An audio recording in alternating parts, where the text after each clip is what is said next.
Hmm. Hmm. Hey, Steve. Hey, Scott. How are you? I'm tired. How are you? Yeah, I'm a little tired too, actually. I didn't sleep that well last night myself, but you too, huh? Must have been some disturbance in the force. I hope it wasn't our conversation yesterday. I don't think so. I don't know. Feeling a little colorless. So, Yeah, yeah, I hear you. yeah. Hey, Dana is unable to join us tonight. She had something come up. She just sent me a message, but apparently she spoke with Nate earlier today. Oh, And Nate, I think, I don't want to speak for him, but wants to go ahead with some shoreline sampling that we talked about at the last meeting that she had proposed, or I don't think she had originally proposed. I think Chuck and and he had come up with this idea. So she has provided a cost estimate, and I think he was suggesting he wants to move ahead with it. But if he shows up tonight, maybe I'll let yeah. Nate speak to that himself. Yeah, he told me he was planning to come. Hi, Okay. Jeff. How are you? Hello, how are you guys? Good. How you doing, Jeff? All right. And Steve, the only other quick thing before people join us is I did send you some slides earlier today. I don't know if you saw them, but if you want, I could give a little very brief update on the safe yield analysis. I don't have a final answer, but I Mhm. have, and then the slides that I sent you, I've actually revised. But it's up to you. I don't know. I could easily save it for the next meeting if that makes more sense. I started reading some background materials and have some, I think, interesting things that I found, but don't have a final answer. So Oh, depends the on. spreadsheet is fabulous. Yeah, I mean, I Sorry, started to missed put it. together some numbers there, and I really should review those with Nate and Chuck before we go too crazy with them. But yeah, some interesting numbers that I've been finding in the documents. So up to you. I can either do a very rough introduction tonight, or we can hold off on that till next meeting. So would you take people through the Tata and Howard? Yeah, exactly. work? That's what I was thinking. Okay, good idea. There's some interesting things in there, although it's a bit non-conclusive, unfortunately, and it kind of points to the work we're doing now, which Yep. actually is a good thing. Do you, can you explain what susceptibility is in these DEP standards? Because we're rated high susceptibility all across the board. Yeah, I mean, they just basically, if it's a sand and gravel aquifer, unconfined, or an open reservoir, I think they all kind of rate high susceptibility. I'm Yeah. not sure exactly what they do, but I noticed that they all have that rating.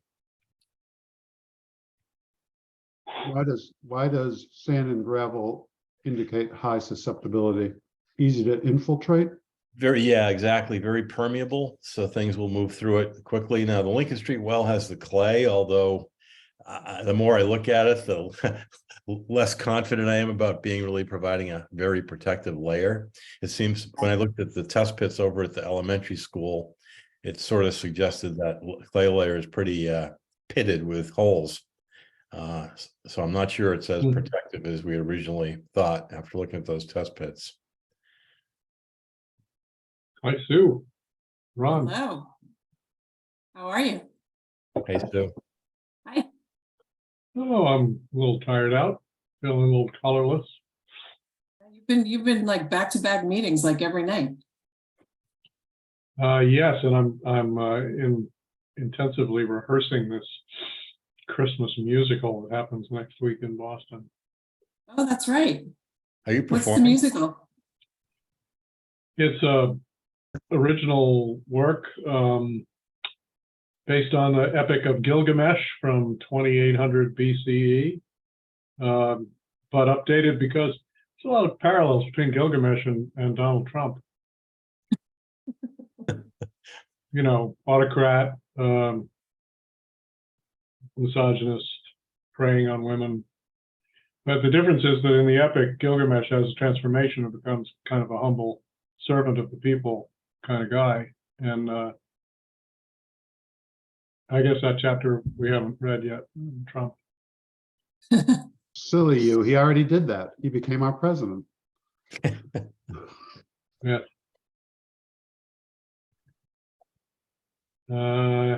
Anyhow, it's a blast, but I've written a lot of music, and I'm not performing. Well, I'm not on stage, but I'm the music director, so I accompany all the singing. This is a side of you I did not know existed. Well, there's the keyboard. Here's the Guess I should have fabulous, paid more attention.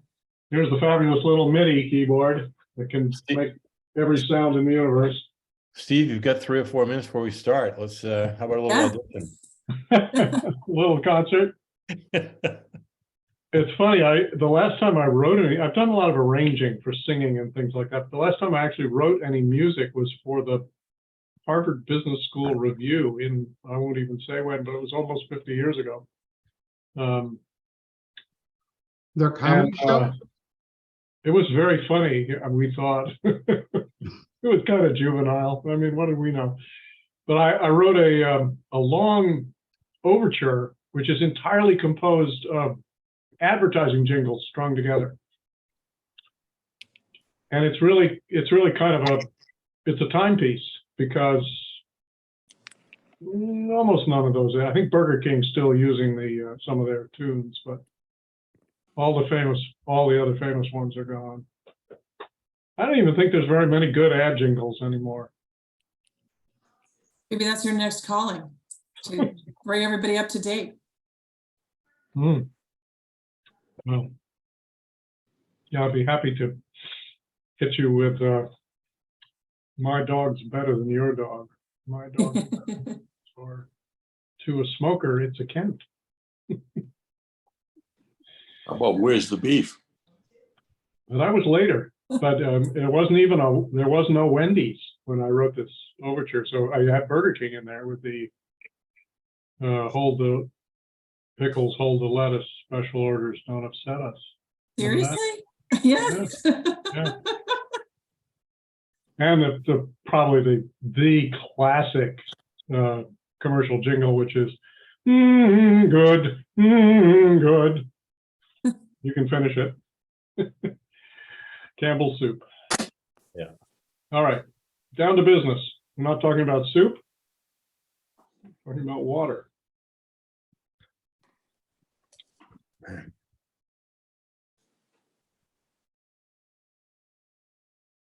And I love the turnout. Thanks for coming. Randy, Olga, Peter, Francie, Ron, Fred. Let me see if I can find that wonderful agenda that Sue put together.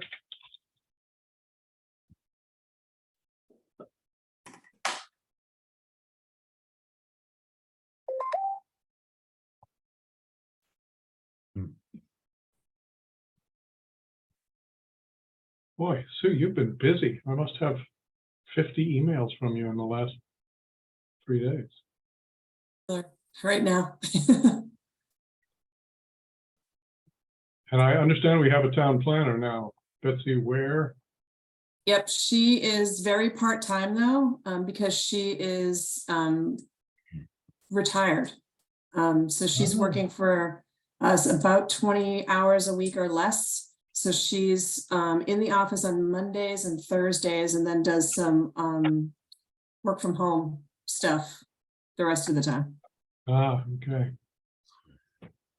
But she's great. She's got a ton of experience. That is helpful. And did she grow up here? Did I hear that? She did. She did. Is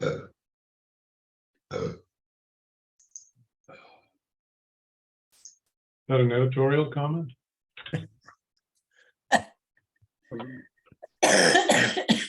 What's the town planner's name again? Betsy Ware, W-A-R-E. It's Werby or Wareb at manchester.ma, which is almost as good as Bertonic at Manchester.ma. What are you? You're Crofts. Crofts, yes, that's me. Okay, let's bring to order the December 7 meeting of the Manchester by the Sea Water Resource Protection Task Force under the direction of the Select Board. Here is our agenda. Can you see it? Yep. Excellent. And again, thanks everybody for coming out on what I know is increasingly busy evenings. Although I don't think many people are going to be outside caroling tonight. So does anyone have any announcements before we plunge in? We do have an RSVP from Gordon that he has been called away, and also Dana Trudlow isn't able to attend tonight, but Scott Horsley is here. And I'm going to pass over calling the roll, since I have no doubt at all there's a quorum present. And let's go directly to Scott for update or next steps of the thermal study, plus an update on the other analyses he's doing around Gravelly Pond. Sure, Steve. Well, thanks. Unfortunately, Dana, last minute, something came up. She couldn't join us, but I see that Nate is here, and maybe I understand that you guys spoke today, but the quick update is that, as you may recall, we presented the results of the shoreline thermal survey, and we finalized that report, and I believe that's been distributed. The next step, or the additional step had originally proposed, was to do a winter aerial or drone-based infrared survey to supplement the shoreline sampling.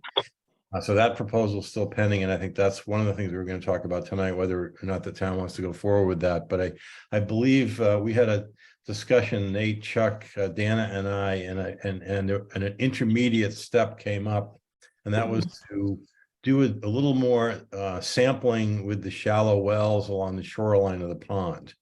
And Dana has provided a proposal for that, I believe. And Nate, I don't want to put you on the spot here, but I believe she spoke to you about that today. Is that correct? We just traded a quick email. That didn't come up. I don't think we've actually seen that proposal. At least I haven't.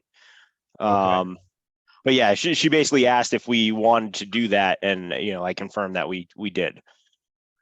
Okay.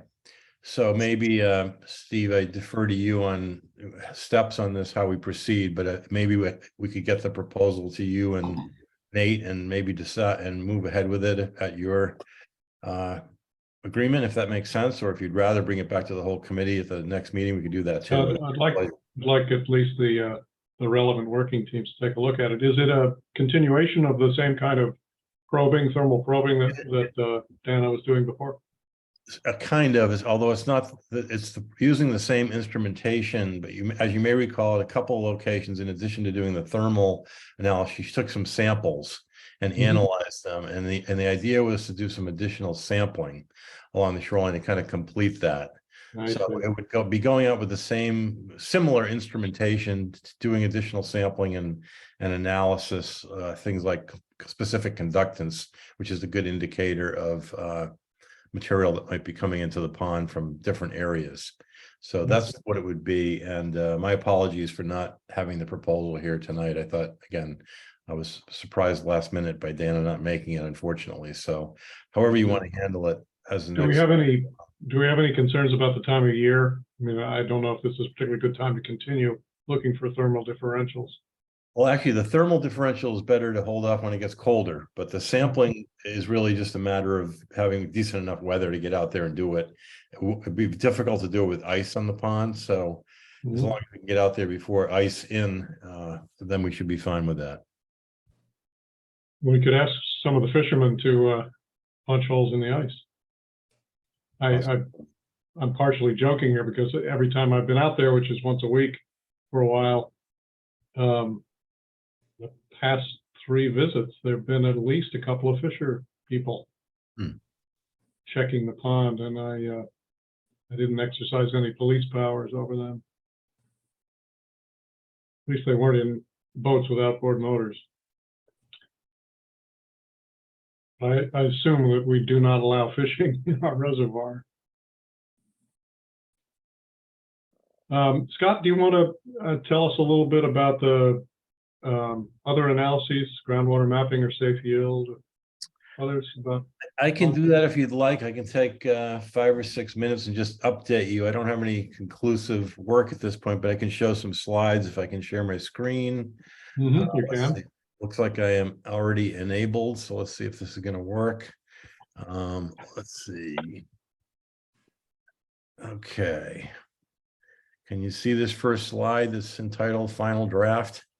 Okay, so this is one of the things that you've asked me to look at is so-called the safe yield of Gravelly Pond, how much water we can get out of there potentially. And so obviously I've been reading materials that Chuck and Nate have kindly sent my way, including this document, which is actually pretty relevant. Although, as you'll see, it's not completely conclusive. I just want to highlight a few things for the committee. What's the date of it, Scott? I think it's 2018, March 2018. Thank you. So I just highlighted a few things just to kind of bring it to the task force attention. And these are obviously, these 3 or 4 slides are directly out of that report. And what they did is they used this model, which is fairly common model called the firm yield estimator. Although you'll see it has some limitations. And in fact, this first sentence, not ideal for this particular water supply. But the results of the model suggested 0.24 million gallons per day as the estimated firm yield, and that's without the contribution of the Round Pond well. Okay, so that's one number just to kind of hold on to as we go forward here. They did identify a number of places that one thing the model doesn't do a great job on is the groundwater contributions, and as they suggested back here in 2018, that's likely to be a significant add-on, which I think supports reason for the work we're doing now to try to get a better handle on that, because essentially what they're saying in this report is that the model doesn't really account for that very well, suggesting that maybe the 0.24 is a slight underestimate of what the safe yield might be. And, maybe I should take a quick step back and say safe yield is generally the amount of water that you can pump out of a source long-term without problems. And the problems could be drought related or other ecological drawdown of wetlands, et cetera. Basically looking for what is a long-term yield of water from that source. So again, here's another section from the report. Potential groundwater contribution is highlighted here. One thing that they do identify in the report, and certainly Nate and or Chuck can speak to this in a lot more detail. At that point in time, there was a 2017 assessment of the Round Pond well, which suggested that it really could be upgraded as it was performing at about 20% of design capacity. Redevelopment basically means cleaning and pumping the well to get it back to, and possibly upgrading pumps. I'm not sure about that, but basically bringing the well back to its maximum capacity. So in this report, that was identified as a potential, if in fact we want to increase the yield of that supply, that would require some sort of a redevelopment of that water supply. And again, this was an interesting comment that I just want to show a couple of slides on. And I haven't had the opportunity to speak with Nate and or Chuck about this, and which I'd like to do if we want to even consider this. But that report did call out the possibility of basically using the Round Pond well, sort of a direct source, rather than discharging it into Gravelly Pond first, and then running it through the treatment plant. And I thought that was interesting when I read that, because when I went out to see the site, and as I think I said at a prior meeting, I think the current setup is a bit unusual. Not to say it's not good, but it's not a common, at least in my experience, situation where you pump groundwater into a surface water supply. And it was just interesting to see this in this report from Tata and Howard as another possibility. So I included these graphics just to kind of explain what that could look like. And I'll ask you, these are from a USGS report. So where it says stream, just substitute Gravelly Pond, if you would. And basically what we're studying here is what are these arrows suggest groundwater flow into Gravelly Pond. And what I'm suggesting is this top picture is kind of a natural condition. And that's one of the things that we'll be evaluating as to how much groundwater that contributes to Gravelly Pond could then be part of a safe yield from that pond. That's something that we're looking at right now. The middle picture here, where my pointer is, this is kind of the current situation where the Round Pond well, which is represented here, which takes groundwater adjacent from the reservoir and pumps it into the reservoir, which then of course goes through the treatment plant and through the distribution system. The alternative operation, which was, I think, at least thrown out as an option in the Tate and Howard report, would be to use this groundwater supply directly. Rather than going into the pond first. I don't know, I didn't have the chance to speak with, again, Nate or Chuck beforehand. I don't know if that's been discussed at all, and certainly they may want to comment on this now or later, but maybe there's something we could talk about and see if there are any pros and cons to that option going forward, along with the possibility of redeveloping that well, all in the vein of trying to optimize the yield from that system, which is a combination groundwater, surface water system. One thing I'll say while I have these slides up here, and this was evident when I was reading the Tate and Howard report, and that is that these things are interactive, and there's actually a term called interference between pumping wells and surface water supplies, meaning that they're not always completely additive, meaning if you pump more water out of the groundwater, that could mean less from the reservoir and vice versa, because they are, as you can see from these slides, they are interactive. And then that was kind of represented in this Tate and Howard report as well. So I think that's something we want to get our fix on a little bit. And let me just see if I have any other slides that are worth sharing. I think I'm going to hold off on that one for now. And just quickly, some numbers here that I'd like to go over, Nate, with you at some point, just to kind of see if I've got the right numbers in here. What I've been trying to do is put together a chart here of the relevant numbers in terms of capacity and yield.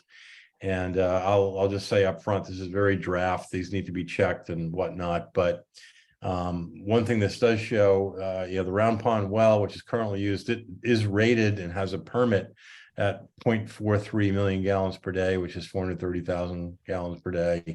The Round Pond well 2, which is no longer, my understanding, in service, did have a rating of 0.36. So that's certainly something that could be talked about, bringing that supply back. These are the two safe yield or firm numbers for Gravelly Pond, the 0.24 number, which I just showed you earlier from the Tate and Howard report, and then an earlier one done by Whitman Howard.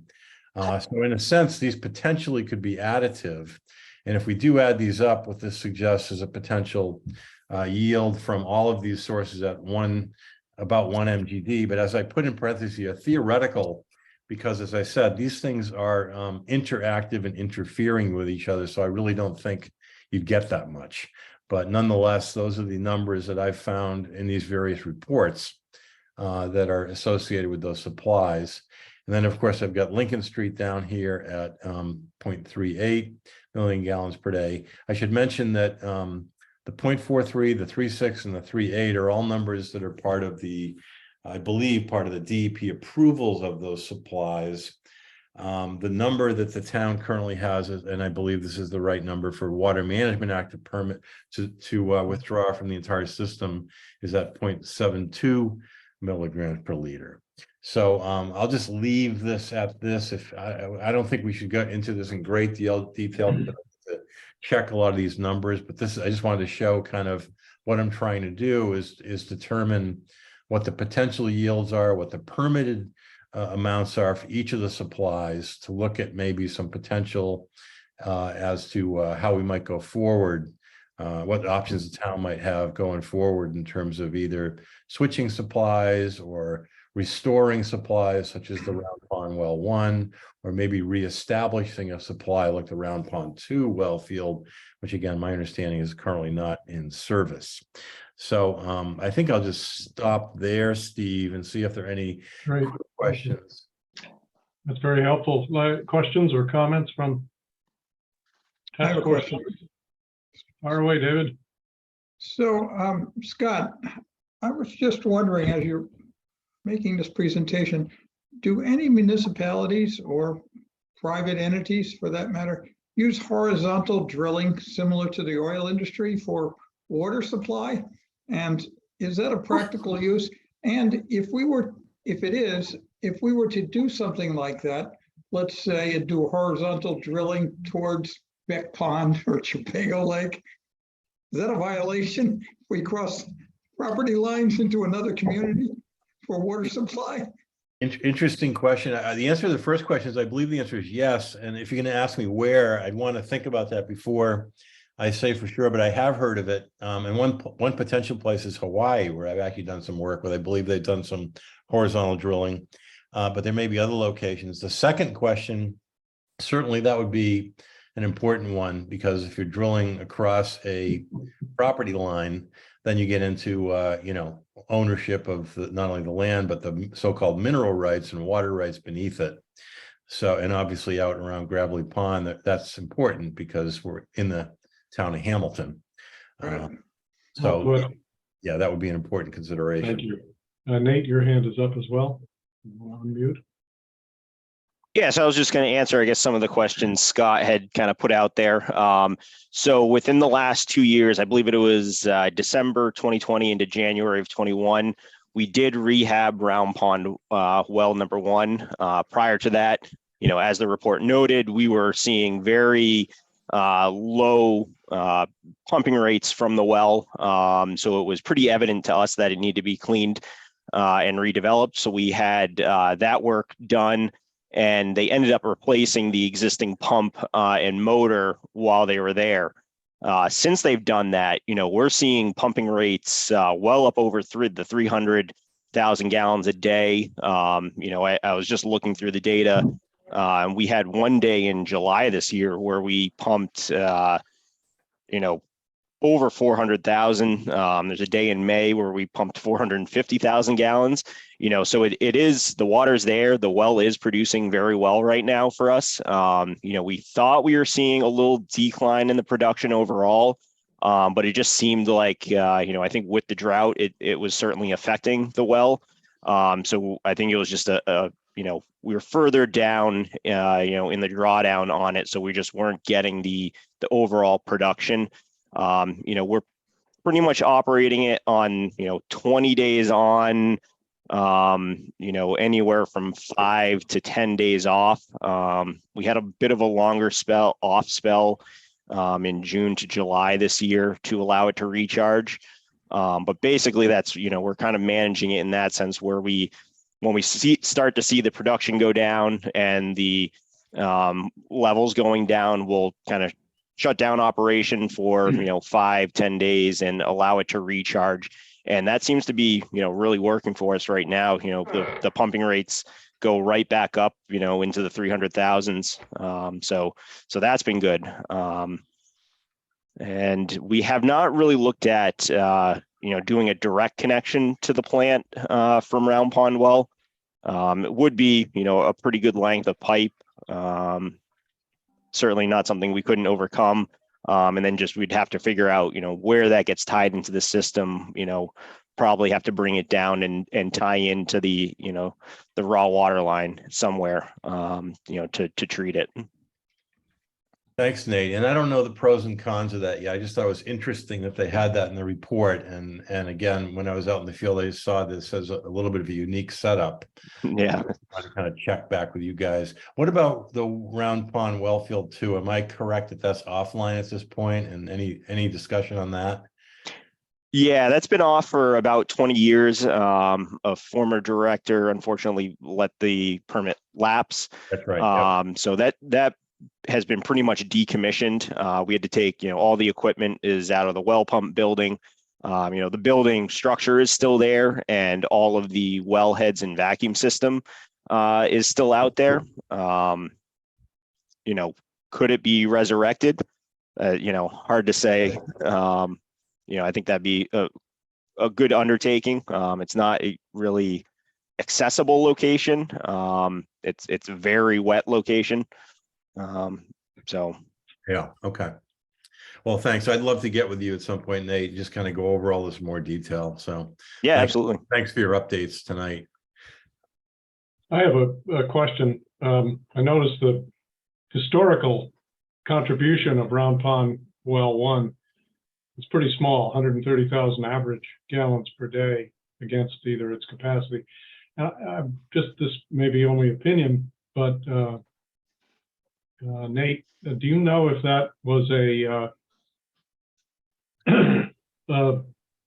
because of the limited capacity as the well approached the need for rehab, or was that a conscious choice to pump small amounts on average? So I'd be curious to see if that 0.13 includes the 2 years that were offline from 2009 to 2011. So if that's the case, then that's certainly driving that, of actual time on, because that was a very conscious decision by the director at the time to not use Round Pond for 2 years. And I think we've seen in just the water levels of Gravelly Pond that during those 2 years they went down pretty substantially. So I'd be curious to see what that number is, if those years are not in that average. Good I point. think it had been running for quite a while before we had redeveloped it. I mean, that report was done in early 2018, and we didn't redevelop it until basically call it 2021. So there's 3 years there of the us knowingly not having the capacity. Yeah. Well, as a matter of arithmetic, if I took those 2 years out of the 12 that are in there, 2005 to 2016, the average would go up only to 0.15 if my mental arithmetic is correct, which Steve, would still be way below the rated. my guess is part of it is also what the Tata and Howard report indicated, the lower capacity of the well historically before it was rehabbed, as Nate just outlined. I'm guessing that might be part of it as well. Gotcha. Okay.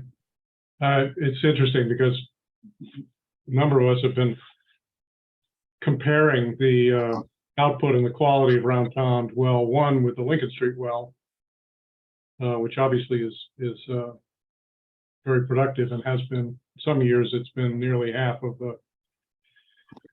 the water entering the finished water we're using, and I think on average it's been around a third or a little higher, 35%.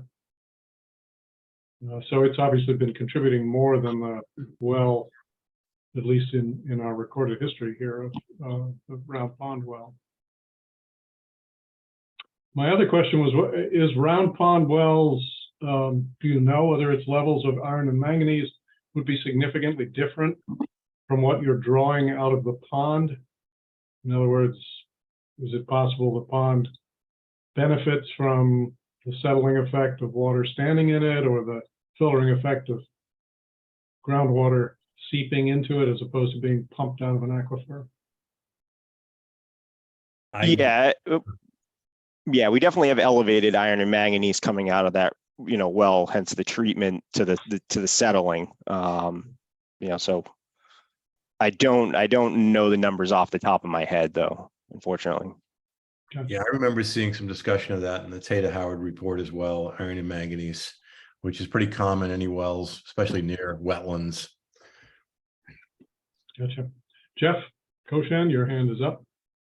Can someone tell us how the permitting works? 0.72, the state dictates that, and could we take all of that from Gravelly and Round Pond if we wanted to?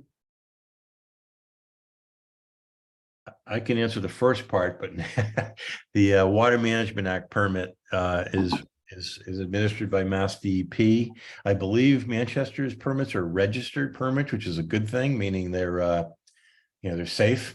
The town can depend on them long term. In terms of how they can switch them out, I'm not exactly sure. Maybe Nate, I don't know if you can address that or not. I don't believe we are restricted to each facility in theory has a safe yield and whatnot. I don't believe we are restricted within our permit on on levels for each facility. But there are a number of advantages, as Scott said, being with a water registration versus having a permit.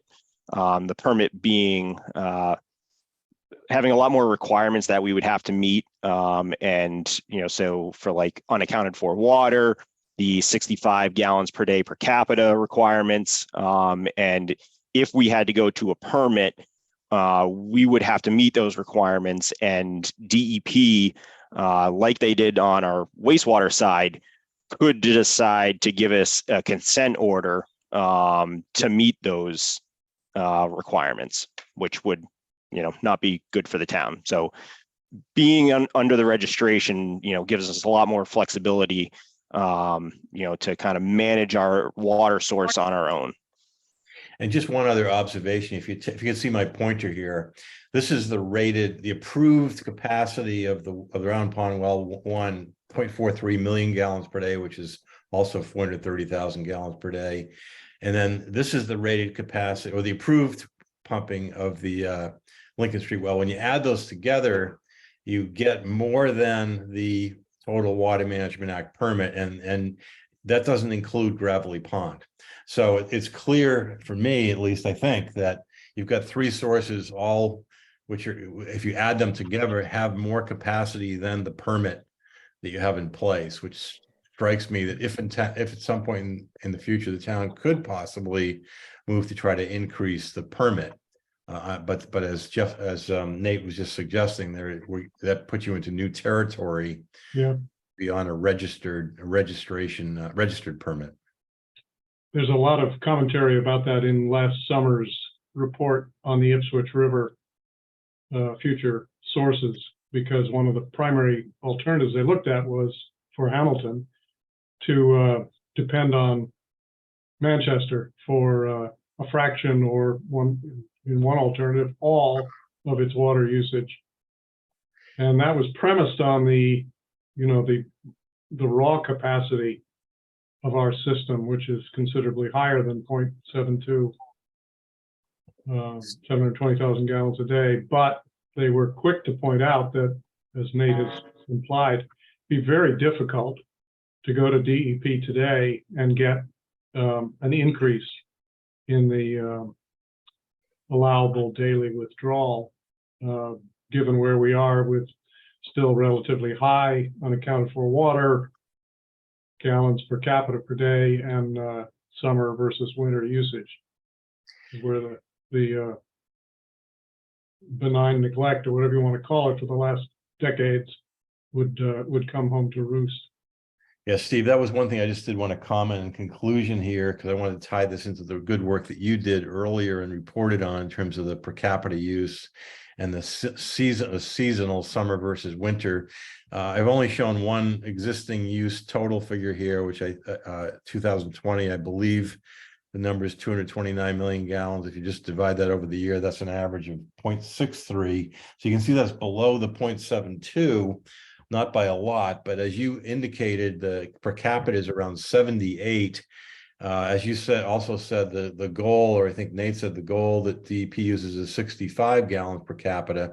And just out of interest, the Boston metro area is down around 45 gallons per capita per day, due to strong conservation work of the MWRA. So yeah, it strikes me that, we ought to head back. I mean, my advice would be to revisit the work that you had done prior on, potentially conserving more water in terms of outdoor water use during the summer. It could really make this whole thing a lot more comfortable. Wow, I have to hire you as a straight man, Scott. That's next on the agenda, is to update people on the updated results from that, and also John Round's analysis that followed up on it, all under the heading of how can we conserve water.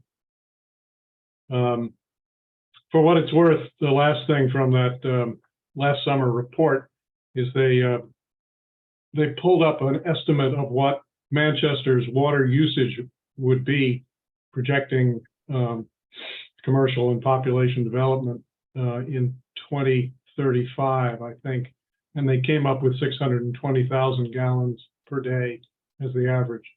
So we would still be comfortably below our current allowable daily withdrawal. A good number to work with, I guess. Although we still have the issue of,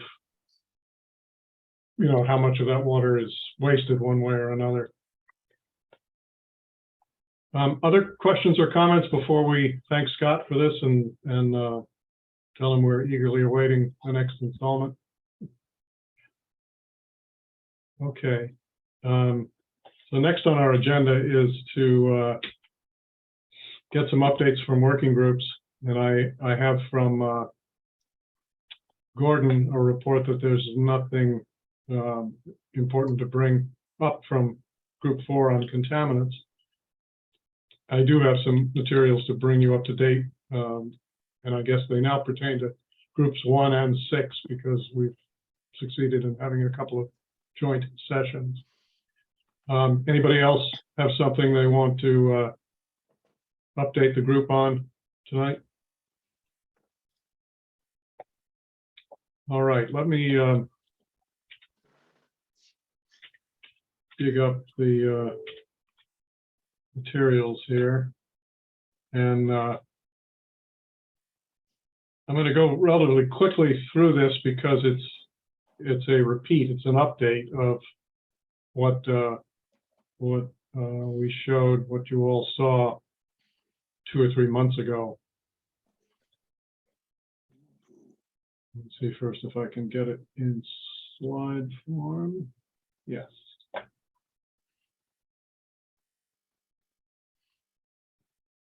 Okay. Good. Can you see a title slide, segments for MBTS water usage? So the updates here are that everything is now put in gallons. And again, this is the water that gets used according to the meters, which we know are not 100% accurate and may in fact be relatively far off for some users. It now includes all accounts that were active between 2013 and 2021. So if a property changed hands, which is not rapid in Manchester, but does happen, we've picked up its usage with both owners. And this so-called summer bump, the difference between summer and winter, it changed the cutoff to 125%, 1.25 times winter usage, because it gave us a more useful segmentation of the users. So you remember that this analysis breaks the users, the roughly 2,000 users in Manchester, into 9 groups based on how much they use in a year. These people being below 75,000 gallons per year, that's per household, which translates at 75,000 to a bit more than 65 gallons per capita per day, but not much, 68 or 70. People who are 75 to 100,000, 150,000 gallons per year, and people who are above 150,000. Then we have people who are essentially not using much anymore or much more in the summer than in the winter. So summer is less than 1.25 times winter. Here it's 1.25 to twice. Here it's more than twice. So these are people who have significant outdoor usage relative to the rest of the group. And just to orient you as we begin to think about conservation, we're really thinking about at least 3 approaches. One is horizontally here to increase the price, particularly for the higher usage tiers, so that people over here, begin to have usage in what's called tier 6, the highest tier, which presently is 10% or less of a premium over tier 1. So it's not a big deal in terms of pricing, but it could be. And there'd be almost no impact on people here who are rarely in tier 4, even, let alone 5 or 6. The second would be to surcharge summer use. Variation on that would be a surcharge drought use, but this depends on some infrastructure changes in meters and billing and other things. Whereas this one can just be done by the select board as water commissioners voting to increase the rates next year or whenever. And then there's also conservation programs, which would essentially be designed to encourage people in a positive sense to move to the left from heavy usage to moderately heavy usage to not heavy usage. And those could affect everybody. But importantly, I think the idea here is to have them work both on summer outdoor uses, but also on basic indoor uses, which shouldn't vary very much winter to summer, although I'll show you some data in a minute about that. So back to the 9 segments, this is how the households in Manchester are distributed. So except for these two quadrants, there's 100 or more in every segment, and 719 down here, who are the lowest users and the least likely to be using heavy amounts of outdoor water. It's useful to cluster them by, let's call it average, above average, and way above average usage of drinking water. So it's about 1,500 or 3/4 of the households here, about 20% of the households here, 350, 175 households here, which is less than 10%. But what's striking about these groups is that, as you've seen before, this 9% of households is using 35% of the water as metered. This 18% is using 25, and this 73% is using 40. So it's skewed, as we knew. Data are a little bit more accurate now. Probably as accurate as they're going to get. You can compute averages from that. 30,000 gallons per year is the average in this slice. 100,000 gallons per year is the average in this slice, and 300,000 gallons per year is the average in this slice. Now, it is possible that these households have 10 times as many people as these, but not likely. So this is much heavier, most likely much heavier gallons per person per year than this. In terms of dollars, these folks are paying about $360 a year, giving about $500,000 of revenue. These people about $860, giving $300,000. These people about $2,400 a year, paying about $400,000. Okay, so far? Now let's talk about summer versus winter. Well, here's the average usage.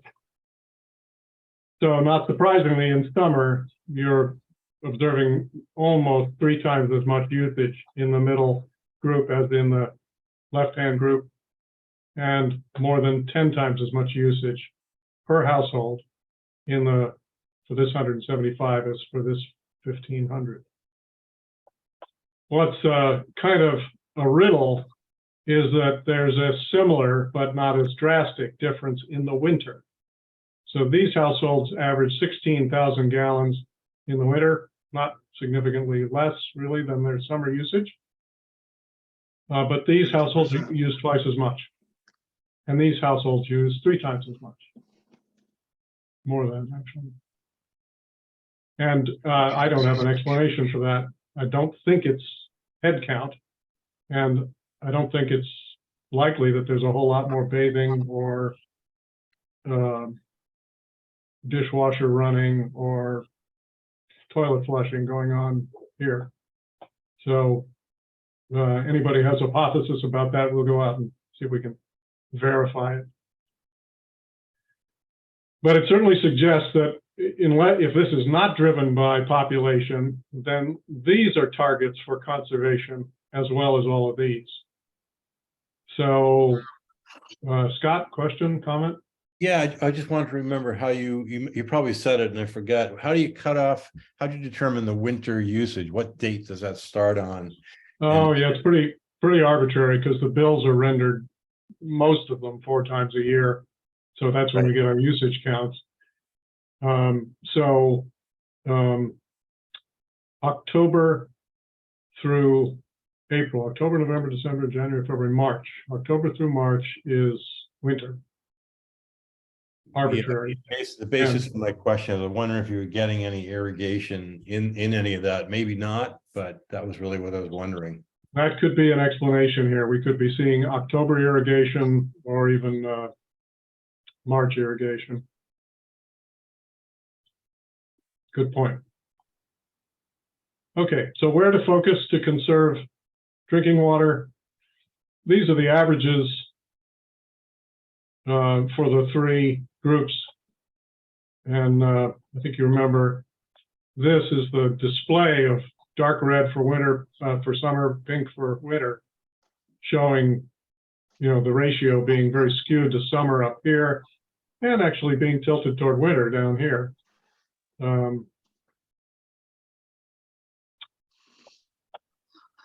So I'm fooling around with, and this is very early thinking, but there's a differential here between winter use, which I said, let's just assume that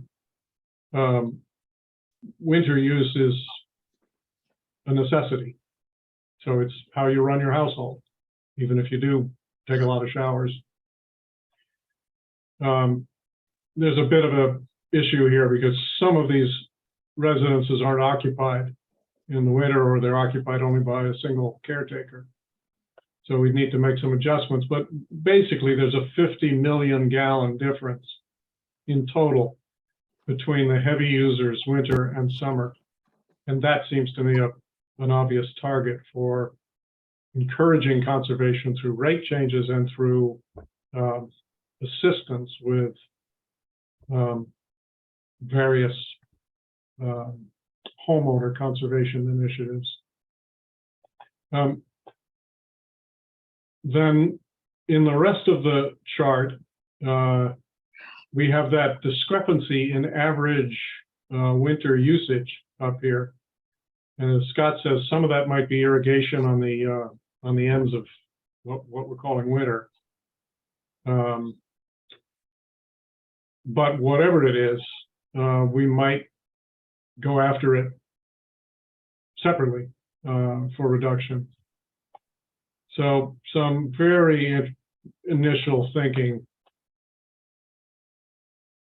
We could focus, these aren't priorities, they're just numbering. One focus could be the so-called summer bump, the increase in water usage during the summer. And we can isolate that to, you know, between 175 and 300 specific households.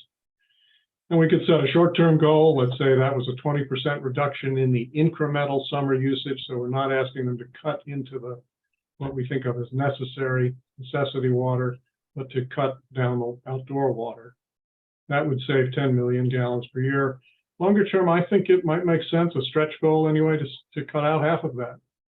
Have people conserve half of the water, drinking water they're currently using outdoors, saving 25 million gallons per day and bringing our system down below 65 gallons per capita per day.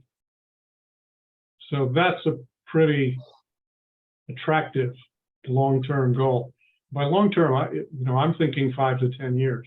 I don't think this can be accomplished in a year or two, but I'd love somebody to prove me wrong. The second focus would be to go directly on the remainder and see if we can reduce, as Scott pointed out, the MWRA has done in Boston and other communities served by Quabbin. Because there's nothing magical about 65 gallons per capita per day. It's just the upper limit of what the state thinks is kind of past that. You're obviously not conserving, but there's room to move below that. So short term would be reduce the higher baseline household usage, which is people above 32,000 gallons per year for household use, by 10%, which would save about 3 million gallons.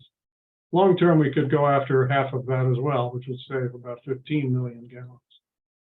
These are not small amounts in a system where the total residential use is around 150 million gallons. So, we're talking about significant fractions of that.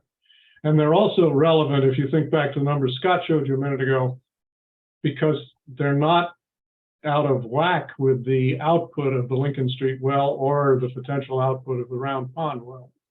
So we're talking about potentially conserving a well's worth of water per year, which we'll come back to later. If we were to accomplish just this second focus, we'd get down to about 67 gallons per capita per day. Nothing particularly to be proud of. But if we manage them both, we'd be at 54 gallons per capita per day, which is beginning to look like our neighboring towns.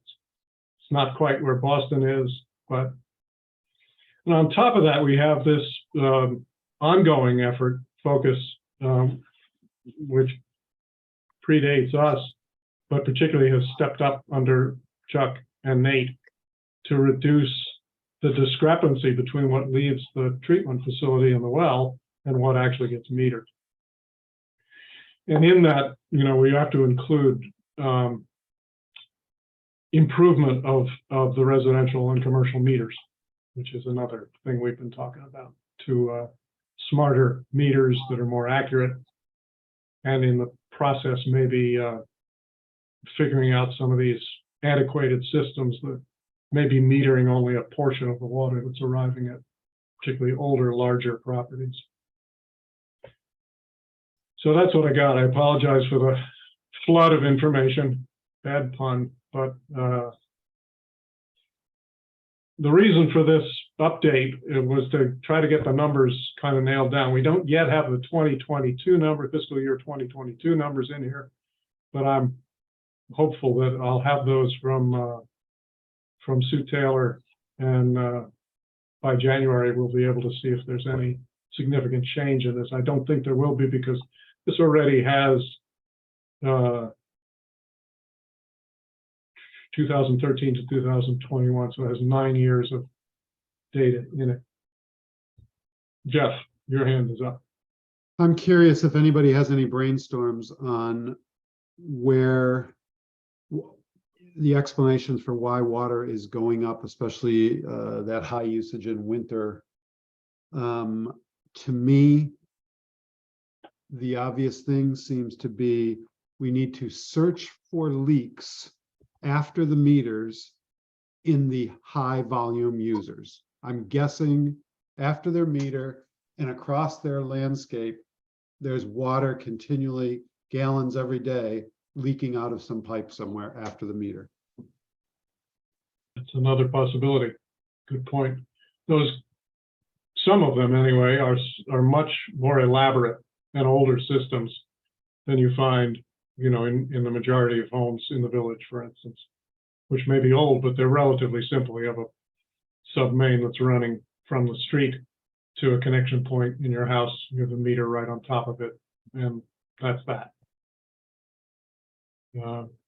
Potentially a deduct meter, but those are not that common in the village. Sue. So Steve, would there be any benefit to adding additional tiers? It's a good question. Can you hold on to that question for a second? Because I want to introduce what John's been doing, let him talk about it a little bit. Because he's actually boldly gone into the, what do we call it, the gray space, the white space on the map, where we don't have any clear guidance about what's going to happen if we change the rates. But before I do that, Scott, you have a comment? Yeah, I'm scratching my head. Same question Jeff had about this winter thing. The only thing I can think of down here in the Cape, we've got some people with big old houses, and they take off for the winter and they don't have generators. And the old trick is to let your water run a little bit so the pipes don't freeze. And if you have a 4 to 5 or 6 bedroom house, at 1 gallon per minute, that's 1,400 gallons per day. If there's 2 people living in the house, that would raise their per capita use by 700 gallons per capita per day. So if you got a few older homes with people taking off doing that, that could really add up quick. Yeah, that's frightening, but possible. There's a probably apocryphal story told about one of the large houses in Manchester, where the caretaker came to the owner and said, we really need to replace a lot of slates on this huge roof because we got a lot of leaks. The owner turned to him and said, nope, buckets are cheaper than slates. And that would be the same lesson here. The water is cheaper than, yeah, blowing out the pipes or having a caretaker, et cetera. Okay, I'll just introduce what John did, and if you don't mind, John, you can take it from there, from here. Yeah, Through the that's data. fine. If you want to introduce, Yeah, John's this is- looking at the question of what if we raised the tiers, particularly the three highest tiers, tier 4, 5, and 6. And we don't know exactly how much reduction in usage, but we can ask a preliminary question, which is, what's the risk that we're going to end up bankrupting our system, basically, we lose a lot of revenue? If we're successful in getting conservation, let's say we tweaked the rates a little bit and water usage plummeted, clearly the system would have less revenue, and that's an issue because it's an enterprise fund and it's designed to just cover its costs plus, reserves for necessary work. Yeah. So, John, what did you learn? Yeah. So, yeah, we put together some graphics here that you see. And really, all of this is focused on the folks in that top right corner, the big users, because it's tier 4, 5, and 6. And over 90% of the users in our town never see tiers 4, 5, and 6.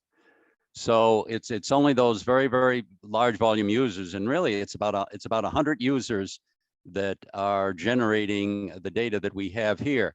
But it's where you can gain the most gallons of conservation for the littlest amount of effort, shall I say.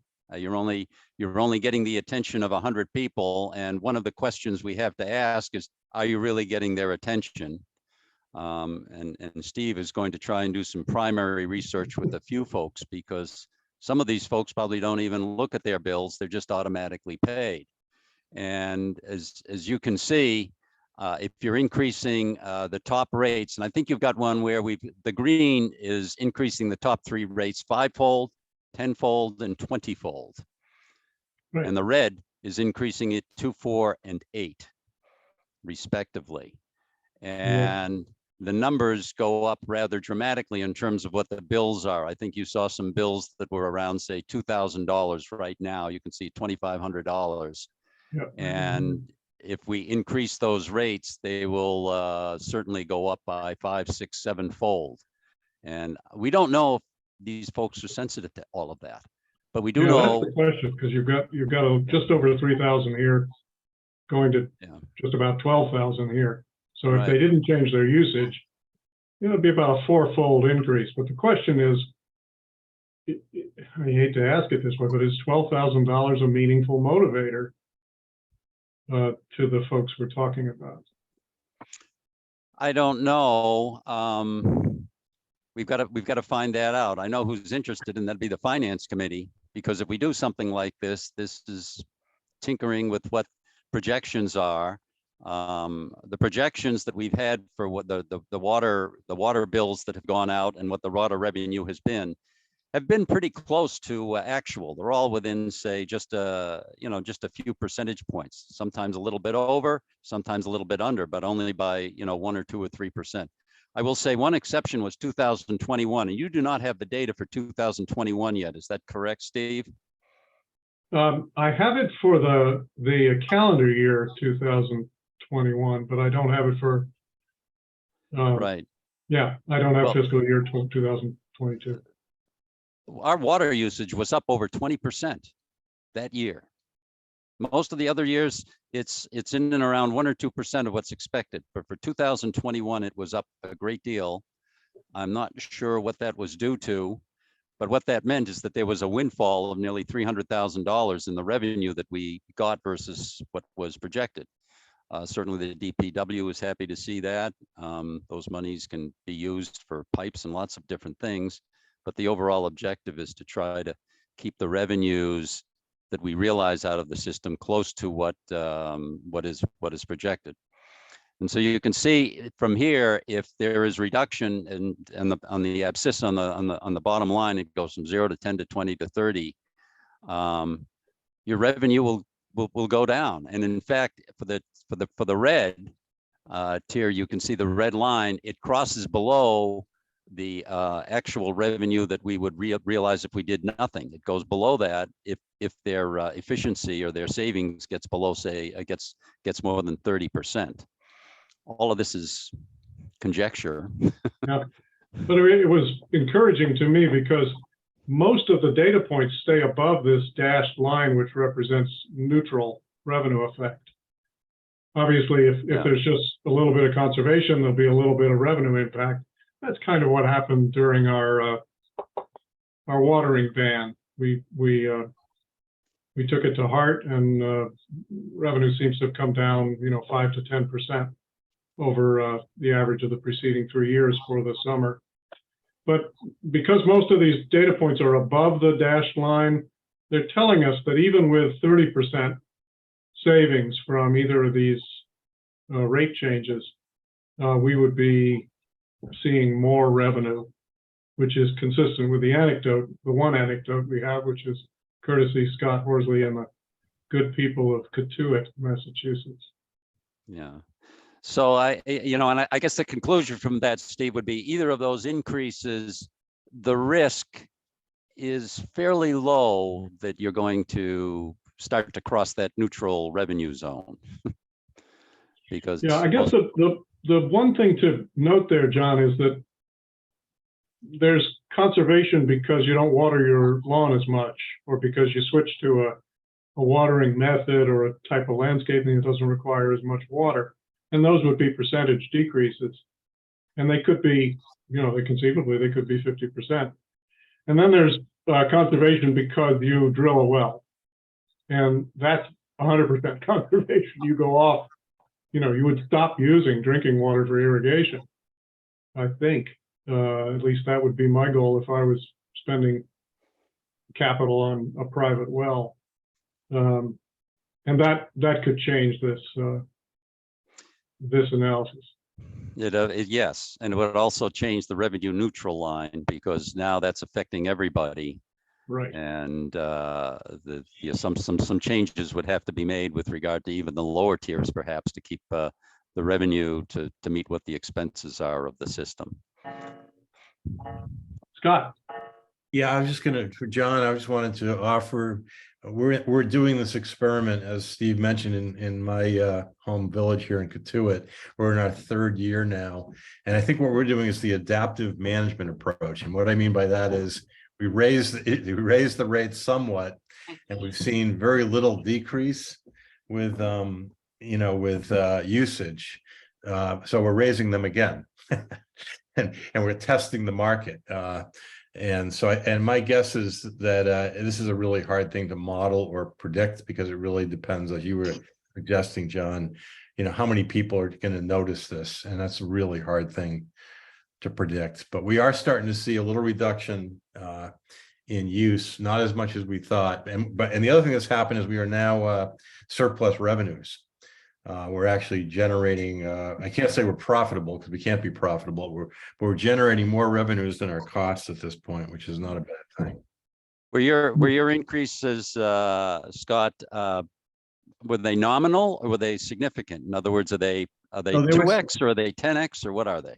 They were significant. I think they were in the 2 to 3x, but I'll share those actual numbers with you. I don't remember them offhand. My recollection is they were in the higher tiers, or in the 2 to 3x increase.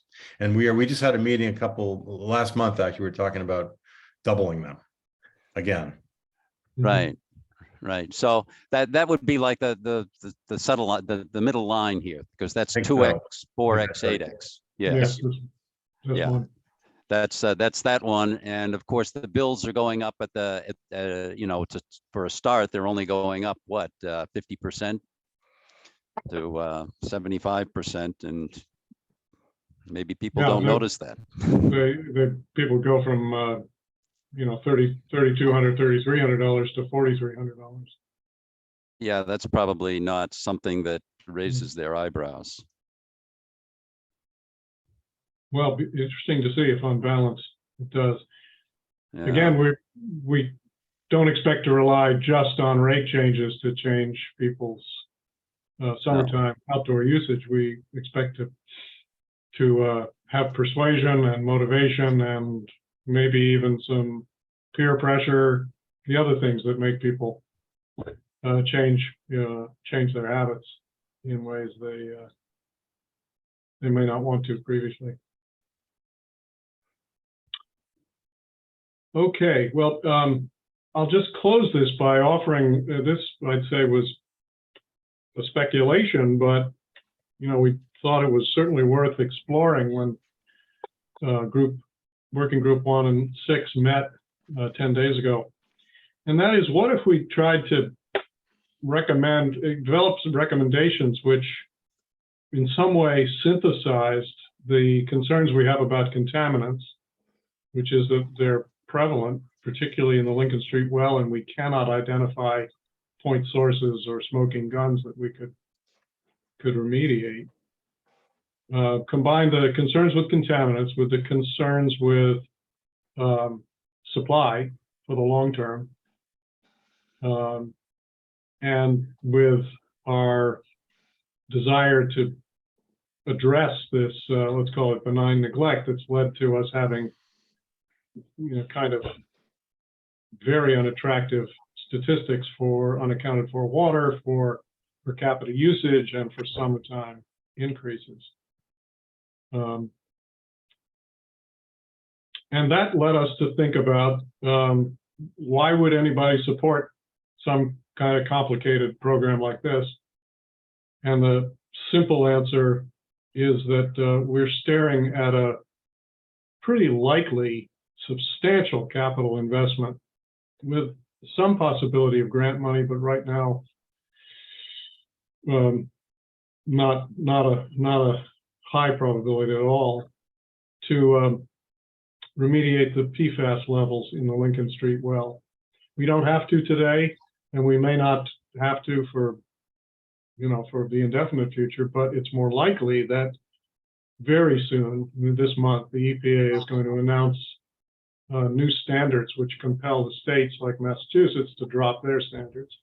And then we will be faced with a time limit to fix the Lincoln Street well and supply water it would be otherwise furnishing, pay for water elsewhere. And that bill could be, I think from the study that Chuck and Nate commissioned, could be around $10 million for the capital cost of upgrading the filtration. And then some additional amount, say $2 to $5 million to supplement the water that we would otherwise be getting from that well while we're in construction. And then also significantly higher operating and maintenance costs because of the complexity of the filtration. So that the reason to consider something more dramatic and that synthesizes these three is to avoid that cost. And if you've been following me, that would imply moving away from the Lincoln Street well rather than remediating it, and building a strategy that through conservation and elimination of unaccounted for water would make us comfortably reliant on gravelly and round pond only. So that's something to think about, and I hope talk about and poke holes in. We certainly, it's not going to have its lack of critics, but that's how we'll find out if it holds water. Wrong phrase. If it has merit. Okay. Any other questions about the first stab here at what conservation rates would look like? Great, thank you. Thanks, John, for spearheading this, and we're looking for more. Yep, and Nate has just informed, Scott has just informed us that it was a 3x improvement, increase in the top rate initially. Was that the initial move, Scott? Yes, that was the initial move, and we're looking at increasing that again. Okay, And so it is on the order of magnitude of John's middle case.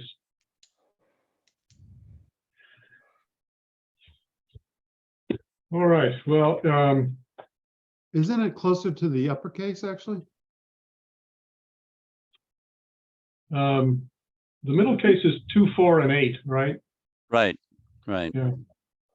So that's in there. And Scott, you didn't see much response in that with 3X, A little bit, but not a lot. right? And this is 3X for, some of the middle tiers or higher tiers, not the initial tiers.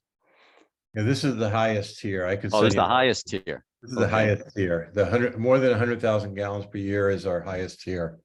Okay, we're up, I guess, what's our highest tier? 300,000, I think. Yeah, not many people get into tier 6. There are a couple. Yes, there are. Okay, our next agenda item is that we owe the select board an update, which now looks like it'll be early January. We had aimed for early December, but more pressing matters occupy. I actually think we've been postponed in favor of the dogs. No. And don't take that personally, anyone. A dog. All right, a dog. That's different. I assumed it was. Actually, it is significantly different. Yeah. Yeah. This is not dogs on the beach. This is a dog who has done damage, Yes. and it not a laughing matter. We will not joke. So for whatever reasons, we will deliver an update in early January, which gives us a little bit of running room, but I don't think we're going to try to have a meeting between now and early January, since the 3 weeks from now would be right smack in between Christmas and New Year's, when I expect most of you, like me, will try not to be working, if at all possible. But I'd certainly like to begin socializing the idea of much more aggressive conservation rates, specifics to be determined, the possibility of a radical shift in the system design. Again, not a recommendation yet, but a possibility, so that our sponsors on the select board can begin to process that and get ready their questions and concerns, as well as their advice. I'm not sure who we need to do that, but stay tuned and we'll figure out what combination of us. I guess, John, is it kosher for you to present to the select board as a member? Yeah, I could do that, or you could do that. It can be either way. This is going to be kind of a Okay. high level, let them know where the winds are blowing and if there are any critical issues or problems they have with the way the thinking is going. So Exactly. we can chat about that. Good. Next item is to discuss the budget as it stands today and whether we need additional funds in fiscal year 23, which begins in July 1st. Yep, July 1st. I hope we're all done and sitting on a beach by July 1st. I added this, Steve, to the agenda because Greg had asked me if we were on track to be done with this for June 30th, because we don't have any money allocated for this going into fiscal year 23, and it's budget season. So if we do need money to keep going past the 30th of June, we need to start talking about that, and we need to bring it to the attention of folks who can put it on a warrant for a town meeting. It's a good question. I don't have an answer, but I'd love to hear some discussion, a few minutes on, let's assume that we deliver recommendations as planned in the February, March timeframe, in time for some kind of decision-making or at least processing by the select board and maybe some publicity at annual town meeting. There clearly will be things to follow up on. It's not in my crosshairs to do that personally at this time, but could well be for others, and there could be a need for some of our energy and time collectively to do that. What do you think? Anne, your hand is up.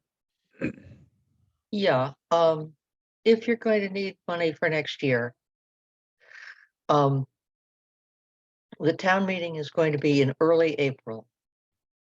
The budgets have to be settled at least a month earlier. So Mhm. you should get recommendations to the finance committee as soon as possible, and certainly not later than February. Right. Tom, Yeah, I think one of the things that we need to consider is we need to get an overall view of where we are budgetarily. And if there might be money left over in that account, we could ask the selectmen to move that into the fiscal 23 budget.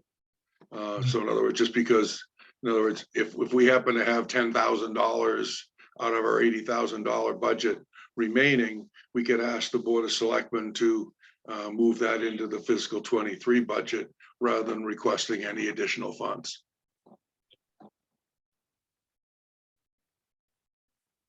well said. Peter? Yeah, I have a question. Our charter is to come up with recommendations, correct? Yes. Not, so we don't have any responsibility for implementation of those recommendations. Not So at present, no. So the question is, does that stay? Or will we need additional money by June 1st, June 30th to come up with recommendations? It sounds to me like we're kind of consolidating our recommendations now, and we still won't be working on recommendations in the summer. We will have probably put the package together, and then it becomes somebody else's chore. Am I off base there?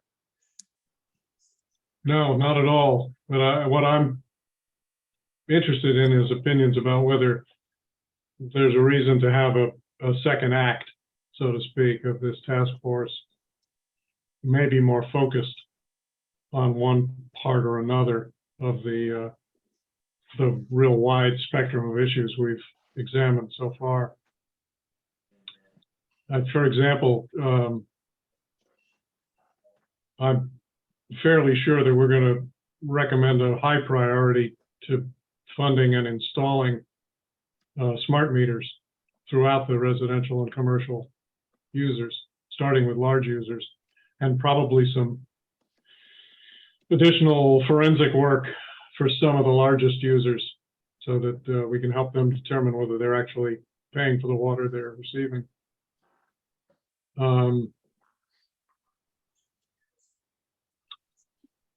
Possibly we as volunteers could help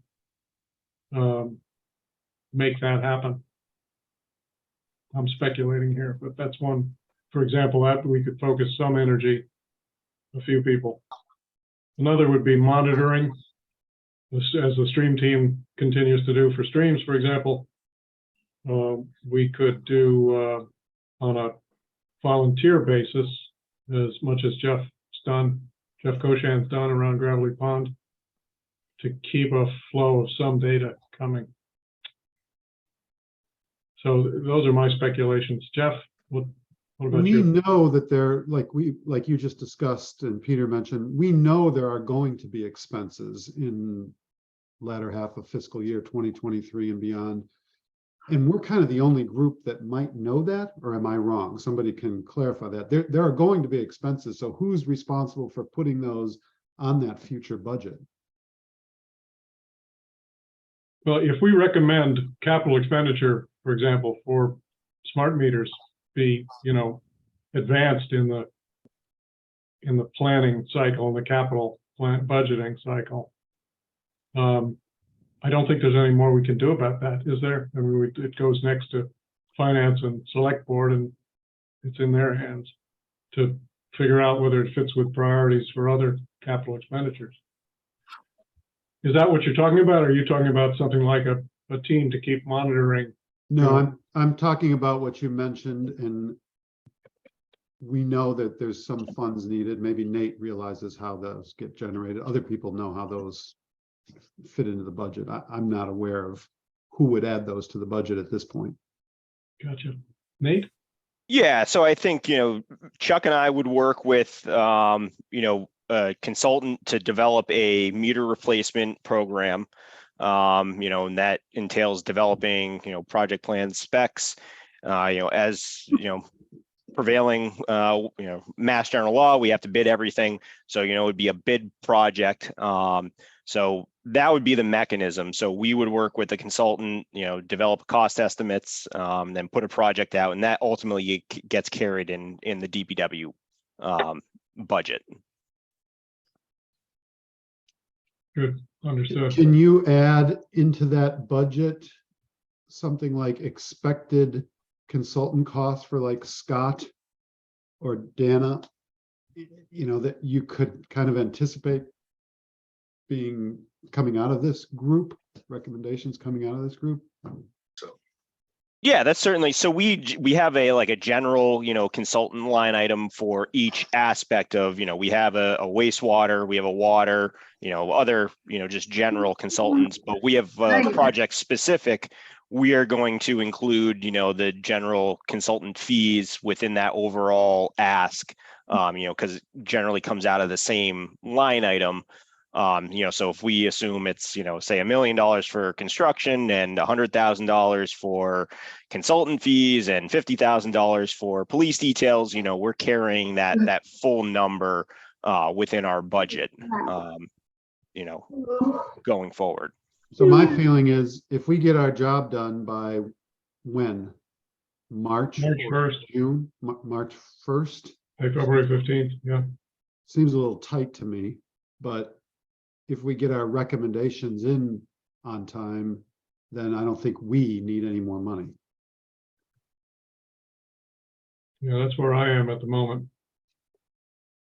But we could be recommending continued use of Scott or somebody with his skills for purposes of keeping the supplementing the data flow that comes from the existing Yes, data the DPW collects on water quality. but I think I just heard Nate say he would include that in his budget based on our recommendations. I think I heard that.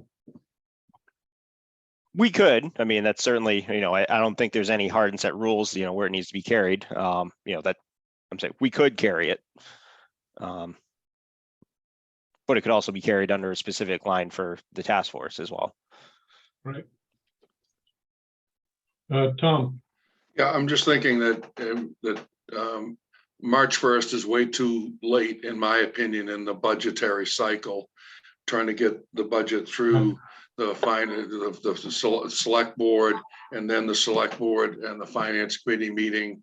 I mean, everything, I'm not saying everything is all printed at that time, but there's not an awful lot of time at that point to get everything into the budget that winds up going in the finance committee book. I would be more in favor of us asking or making sure that either we have some money left in our account that we can carry forward, as I said before, or get some additional money and make a request for additional money for reason 1, reason 2, reason 3. Yeah, point's taken. We can't wait till March to figure out whether we need budget or whether we're going to have it. Way too late, way too late. Sue, are you capable of telling us where we stand today in terms of how much of the $80,000 has been allocated? $39,000 left. Okay, so we spent almost exactly half of it. So I'll get with Scott, who I think had to dash to another meeting, and see what, what the base case of him continuing to come to meetings and complete it, the assignments he's got on Do we have a groundwater. and- contract right now, Steve? We have a contract with Scott that basically gets him paid through the end of the fiscal year, this fiscal year. Right. So I think some of that, probably some of that money that we have left over is probably going to go to him and Dana. And to Tom's point, I'm not sure that we're going to have a ton of money left over. Because that would, I'm sure they would carry it over for us if we did, but we don't seem like we're necessarily going to be on target for that. So. Okay. Thank you. Jessica? Well, I'm just confused if we think we're gonna be dissolved by the end of June next year, then if our committee doesn't exist, we wouldn't need money. Right? I mean, if our goal is to get. So, Yeah, that was exactly the reason for my question. When I said, is there a second act? That would essentially be reconstituting something, probably not this task force, but something that relies on this kind of volunteer energy and skill to look after some tasks that, go beyond the, we shouldn't kid ourselves. We've been able to focus on things beyond the next month and the next quarter and the next year. But I don't think necessarily the operating government of the town is going to be able to pick up where we left off in that respect. right, I agree, there may well need to be a new committee, but it seems hard that this committee would ask for money for a committee that's not yet named, it doesn't exist, and we don't know what they would need. Yeah. Well, and we also may end up recommending a position, salary, to add to the capabilities of DPW and the Water Commissioners Select Board, instead of or in addition to volunteers. I know one of the reasons we're a task force with a time limit is because the Select Board was initially, I think probably still is, resistant to creating another standing volunteer group, given the difficulties of staffing and the existing groups. Peter? Can we separate the expenditures into two groups? I think we're all supporting fixing the piping as quickly as possible. New meters is another thing, and recommend that sooner rather than later, and let the DPW figure out how much they need. And then other things like raising the rates will cost nothing, cost the committee nothing, might cost the residents, and then maybe a small fund to supplement literature for conservation, but that probably could be done later. I mean, can we get the big ticket items agreed upon early enough to get it into this cycle? I think we need to. I think those will be the ones that the rate changes and the capital items will be the things that the Select Board will have the most interest and concern about. So we need to get those clear and get our arguments organized for them. So that's the task. I don't see us collecting a whole lot more data other than what Scott is doing over the next 2 months.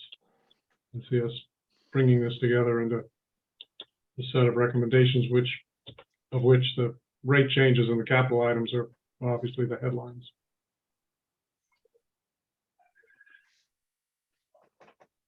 All right, well, I'm going to be ruminating on that, as I said, talking to Scott about, how much of the funds he put in this contract he needs for the ongoing work of coming to meetings and completing a couple of assignments, and how much more we might be offered in terms of monitoring efforts, wells, and other testing. And I will lean on the heads of the working groups, particularly Group 6, to help pull this into something that the rest of some set of draft recommendations that the rest of the group can respond to. With that in mind, let's look at a next meeting date. As I said, 3 weeks from now, is the 28th. Steve, can we vote on the minutes first, I'd like to do the minutes first. please? Sure. Are there any corrections or additions to the minutes of the 16th of November? Hearing none, I will vote to approve the minutes of November 16th meeting. Thank you. Is there a second? Second, Moved and seconded. All those in favor indicate by Aye. speaking or Aye. raising. Aye. Aye. Okay. Aye. Any objection from Ron? You're a member. And Jessica. Hearing none, it is unanimous. Thank you, Sue. Good job. So instead of December 28, how about January 4, which is the following Wednesday?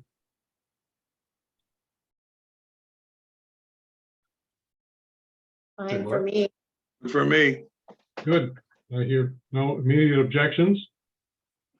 And so we will schedule January 4, 7 p.m. I think we're going to continue with Zoom until someone blows an all clear for us. All right. Sue, what else is on our docket for the last I 2 think that minutes? covers it, just adjourning. All right, unless there are other things not reasonably anticipated, let's hear a motion to adjourn. so moved. And a second? Second. And I will give a moment here for objection. And hearing none, I'll declare it by acclamation. We are adjourned until January 4th. Have a great holiday, one and all. Happy holidays to everybody. Who's here. Everybody. Yep. A great end of the year. Thanks so much for your work. Bye. Good night. Night. Aye.